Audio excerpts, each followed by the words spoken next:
अनुचिन्ताटी है हस्तस्य भूषणं दानं सत्यकण्ठस्य भूषणं श्रोतस्य भूषणं भूषणैः किं प्रयोजन। यार अर्थ है हस्तर भूषण होची दान। आमे जदि दान देवा आमर हाथ में जो विभिन्न प्रकार अलंकार पिंधुचु सुना रूपा इत्यादि अलंकार जो सजे होचु सेटा प्रकृतिर अलंकार नुहे। हस्तर अलंकार होची दान देवा। सत्यम कंठस्य भूषण विभिन्न प्रकार सुना रूपा इत्यादि अलंकार गुड़ाक पिंधुचु। कंठर अलंकार ताहा नुहे।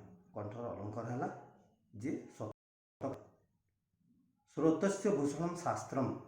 श्रोतार अलंकार है शास्त्र कथा शुणा।